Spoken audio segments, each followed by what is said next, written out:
Estamos na área mais uma vez, professor Lucas junto contigo, tudo bem? Tudo tranquilo? Espero que sim. Ó, separa o café, separa a Coca-Cola, vem comigo, vamos junto para falar sobre ele, ó.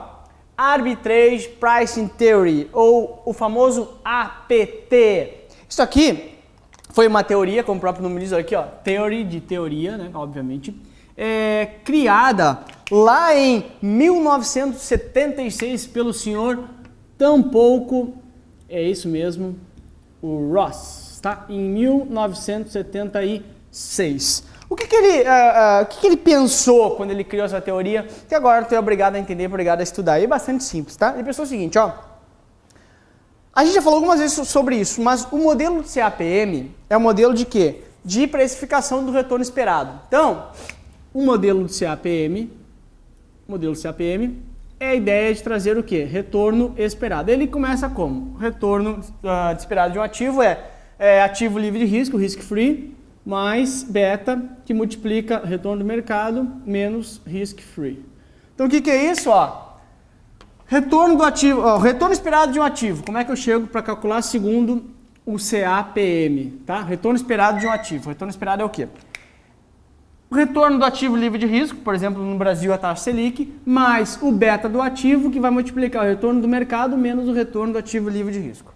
Isso aqui é basicamente o prêmio pelo risco que está correndo de investir no mercado. Esse é o retorno esperado pelo CAPM. Aí esse senhor aqui, o senhor tampouco Ross, ele falou o seguinte, cara, olha só, esse modelo de achar retorno esperado, tá? Ele que é o CAPM, eu considero ele, falou lá o senhor tampouco Ross, eu considero ele ineficiente. Então, eu vou criar uma alternativa ao modelo CAPM. E que alternativa que ele criou? Foi justamente essa, ó. A alternativa de se chegar no retorno esperado de um ativo a partir do APT, o APT, Arbitrage Pricing Theory. A partir dessa teoria, ele falou o seguinte, bom, por que ele falou que esse APM é tão ruim? Não, ele falou tão ruim, né? Ele falou assim, é ineficiente. Por que para ele o CAPM é ineficiente? Porque ele falou o seguinte, cara, o CAPM só considera basicamente, esse cara aqui considera basicamente, ó, somente o retorno do mercado para definir o retorno esperado. Ó, tá aqui, ó, o que ele considera o modelo CAPM? Retorno do mercado e oscilação com relação ao retorno do mercado. Depois é risk-free, ativo livre de risco, ativo livre de risco. Então, falou o seguinte, considerar somente essa premissa aqui, o senhor Ross falou, é muito pouco, se torna ineficiente.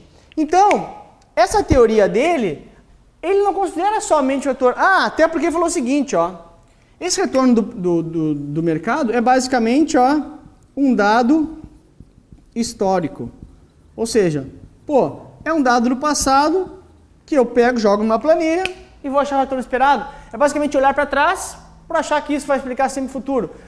E aí, ele traz no APT, nessa teoria dele, o seguinte, olha, eu acho que não é só isso aqui que vai impactar na hora do retorno esperado. Então, o retorno esperado vai ser impactado por o que ele chamou de múltiplos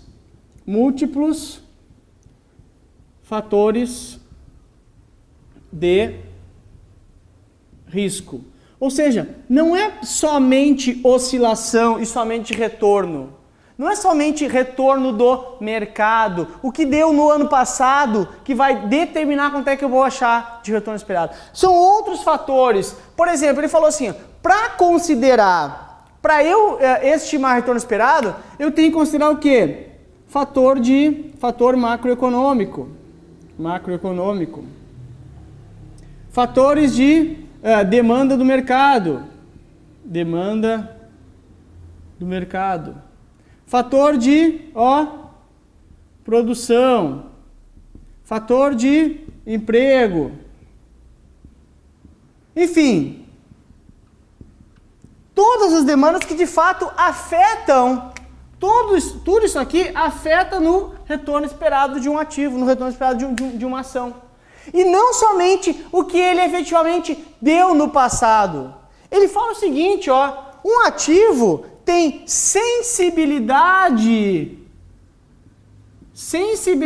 a todos esses fatores. Sensibilidade a todos esses fatores um ativo tem. É sensível um ativo ao ambiente macroeconômico, à demanda no mercado, ao nível de produção, ao nível de emprego. Um ativo vai sofrer com tudo isso. E não somente ver quanto que foi o retorno dele no mercado. Então, o APT na prática, o que que é? É uma alternativa de se achar um retorno esperado para o modelo do CAPM. É uma forma diferente de achar retorno esperado, que considera muitos outros fatores de risco, ou seja, múltiplos fatores de riscos, para se considerar retorno esperado. E não tão somente dado histórico de quanto rendeu. Porque olha como é que eu chego no CAPM. Ativo livre de risco, mais o beta, oscilação desse ativo com relação ao mercado, vezes o retorno do mercado, vezes o prêmio pelo risco. Pô, só considera um fator, basicamente num dado histórico, só isso, ó, o dado histórico está aqui.